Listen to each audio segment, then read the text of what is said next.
डेंग्यूचे रुग्ण कशामुळे वाढले? हे सर हे मच्छर, नाल्या साफ नाही, पाणी स्वच्छता नाही आहे, याच्यामुळे रोग नाही वाढले आमच्या गावामध्ये. आणि आरोग्य विभाग जेव्हा गावात डेंग्यूचे रुग्ण वाढले किंवा लोकांना ताप येत होत्या त्यावेळेस आरोग्य विभाग घरोघरी जाऊन त्यांनी तपासण्या केल्यात का? नाही केलं त्यांनी तपासण्या. फक्त जिथं तपासण्या तिथं रिवाज आहे तिथं केल्या आणि जिथं पेशंट तिथं केलंच नाही अजिबात आहे ना. त्यांनी पूर्ण गावात तपासण्या केल्या नाही का? नाही आमच्या वाड्यात आलेच नाही ते. इकडे आलेच नाही का तुमच्या वाड्यामध्ये? नाही आले ते आमच्या वाड्यामध्ये. गावात फक्त मेन जे गल्ले आहे ना त्या गल्ल्यामध्ये फिरले परत वापस चालले गेले ते. रोज आता आरोग्य विभागाचे पथक या गावात तुमच्या गावात चालते बा. एकच दिवस आले? हा त्याच्यानंतर आलेच नाही ते. फिरून आलेच नाही? नाही दिवस आले ते पलीकडे गेले, सरपंच गेले त्यानं इकडे आलेच नाही ते. एकाच गल्लीत फिरकला आरोग्य विभागाचं पथक? हो एकाच गेले. कुठून येत आहे? आमच्या गावात टँकर येत होतं पण ते काही समजा पाणी स्वच्छ नव्हतं त्याच्यामुळेच डेंग्यू ताप पसरली. 7-8 दिवसापासून ते ताप पसरल्यापासून पाणीच नाहीये. आता पाणी कुठून आणताय तुम्ही आता सध्या? जिडून येर असेल तिडून पाणी आणताय. शेतामधून पाण्यासाठी तुम्ही भटकंती करताय समजा? उन्हातानात सुद्धा तुम्ही पाण्यासाठी भटकंती करावं लागत आहे तुम्हाला? ग्रामपंचायत याच्याकडे लक्ष देत नाहीत का? नाही काही पाण्याची सोय या गावामध्ये. हे बंबे टाकले तर सरे मच्छर झाले त्या बंबेनं. त्याच्यावर काही धूळ फवारणी केली नाही त्यांनी? नाही केली. एवढा सुटू राहिला सर त्या बंबेनं मच्छर झाले.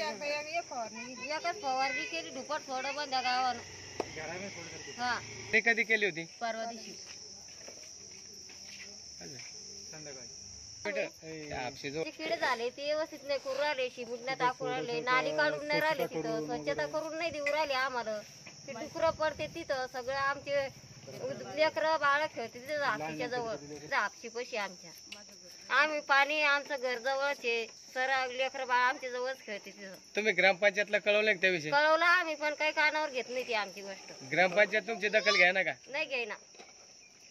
आमची दखल घेऊन नाही राहिले. आम्ही 4-5 वेळा म्हणलं आम्ही त्याला, ते ऐकून नाही राहिले आमची. ठीक. जे सपनगोंद आणि ते जे डेंग्यूचे 8 रुग्ण आढळले होते तर त्याविषयी तुम्हाला काय वाटतं बुवा? आमचं म्हणणं आहे की जे 8 रुग्ण आढळले इथं तर ते कशाबद्दल आढळले हे कशामुळे आढळले हे पहिले अगोदर आरोग्य विभागानं पाहायला पाहिजे. तर आरोग्य विभागानं याच्यावर काय प्रोसेस केली किंवा त्याच्यावर काय उपाययोजना केल्या हे दाखवायला पाहिजे. त्याच्यानंतर जे गावातली साफसफाई आहे ती गावातली साफसफाई जर नाल्यांची किंवा गटर वगैरे जे आहे ते जर केले तर ह्या अशा डेंग्यूसारखे रोग जे आहेत ते व्हायचे म्हणजे डेंग्यूच काय त्याच्यापेक्षा कोणताही रोग असला जर साफसफाई असली तर कोणत्याही प्रकारचे रोगराई गावात येऊ शकत नाही. बरोबर आहे, बरोबर आहे. तर त्यासाठी शासनाकडून समजा काही असेल पण की बा सोस खड्डे करा, इतर गोष्टी करा, तर ह्या अशाही कोणत्याही प्रकारच्या गोष्टी गावामध्ये झालेल्याच नाही आहे. मग त्याच्यामुळं हे पाणी साचणारच आहे आणि त्याच्यामुळे रोगराई किंवा मग मच्छर वगैरे हे होणारच झाले. त्याच्यामुळे या मोठ्या जे रोग राहणार आहेत जसे की डेंग्यू झाले, हे काय जुने रोग आहेत हे आता पाणी साचल्यामुळेच व्हायला लागले. आणि आरोग्य विभागाने तुमच्या गावात घरोघरी जाऊन तपासणी केली होती का? याच्या अगोदर तर काही केलीच नाही ना. आता पण ते येत आहे फक्त आणि काय ते पावडर वगैरे टाकतायत आणि बाकीची तपासणी कोणती केली त्यांनी? कुठं कोणाचे रक्त वगैरे तपासून थोडी केले? कोणाचेच केले नाही? कोणाचे केले त्यांनी दाखवून द्यावं की बा किती जणांचे केले म्हणून. समोर आहे सर. हे लोकांचे सॅम्पल वगैरे चेक करताय म्हणे, काय वाटतं? आम्ही गावातल्या लॅबमध्ये लॅबचा माणूस बोलवून सनी इथं आपल्या ग्रामपंचायतमध्ये 8 जणांचे लॅब CBC केली आणि त्याच्यात 1 जणाचं आपल्याला प्लेटलेट्स कमी आढळले आम्हाला. आम्ही त्याला शोधण्यापर्यंत शोधलं ते माणूस. आता हे ग्रामपंचायतचे सदस्य ते म्हणतात की तुम्ही घरोघरी जाऊन तपासणी केली आणि तुम्ही म्हणताय आता तुमच्या समक्ष आहे ना, मीडियाच्या समोर येते. सर त्यांची माझीच भेट झाली नाही आतापर्यंत. आता ते खोटं बोलताय का तुम्ही?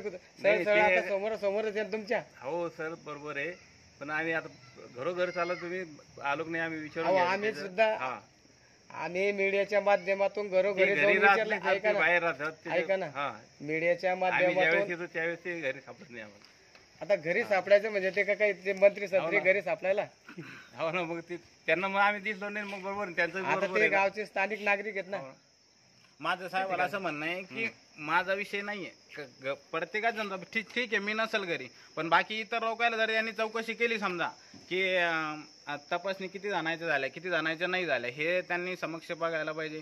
आणि झाला 8 जे म्हणतात ते, तर जे लोक इथं आले असतील समजा, तर यांच्यासाठी त्यांनी दौंडी वगैरे काही दिली का? जसं किंवा आपल्या गावामध्ये अशा प्रकारचं शिबिर राबवायचं आहे आपल्याला, अशा काही पद्धती जसं राबवल्या का? यांनी जनजागृती केली याचा अर्थ तुमचं म्हणणं आहे का? थोडक्यात तेच म्हणावं लागेल. जनजागृतीच केली साहेब तुम्ही गावामध्ये काय जो डेंगूचा ज्या टायमाला यांच्याकडनं वरतून राजकीय पैसे यायला लागले, त्या टायमाला हे यांच्या गाड्या किंवा म्हणता येईल 2-4 दिवसापासून यायला लागले. याच्या अगोदर फक्त मला वाटतं हे साहेब येत होते आणि ते समजा त्यांचं काय औषध वगैरे टाकत होते. आता मग मी एकटाच असतो सर, एक सिस्टर असते, आम्ही दोघंच असतो. CHO ते लसीकरणाच्या दिवशी आम्ही दर महिन्याला इथं ग्रामपंचायतमध्ये लसीकरण करतो. त्या दिवशी आम्ही इथं असतो तिघं पण. आणि इतर दिवशी मी फक्त गावात हिंडतो. दर 15 दिवसाला प्रत्येक घरोघर हिंडाची माझी ड्युटी असते. तुमचं काम होतं साहेब, इथं जे डेंग्यूचे 8 रुग्ण आढळलेत तर तुम्ही वर कळवायला पाहिजे होतं. जास्तीचं जे तुमचं आरोग्य विभागाचे जे कर्मचारी आहेत तुम्ही गावात दौंडी देऊन आणि कुठंतरी कॅम्प वगैरे घेऊन याचं तुम्ही जनजागृती करायला पाहिजे होती, पण ती कुठंतरी तुम्ही जनजागृती केलीच नाही ना. सर आम्ही ग्रामपंचायतला पत्र दिलं. मला हेच म्हणायचं, साहेबाचा विषय समजा त्या ठीक आहे, पण जे समजा गावामध्ये आपण काही नागरिक निवडून देतो किंवा मग जे काही गावा स्पेशल ठरवलेलं असतं की यांच्याकडनं गावाचा काहीतरी विकास व्हायला पाहिजे, त्यांना पण जर का या लोकांवरती थोडंसं लक्ष ठेवलं तर हे लोक यांचे काम पद्धतशीर करतीलच. हा, तर ते ग्रामपंचायतला आम्ही पत्र दिलं सर. ग्रामसेवकच मला अगोदर भेटले नाही.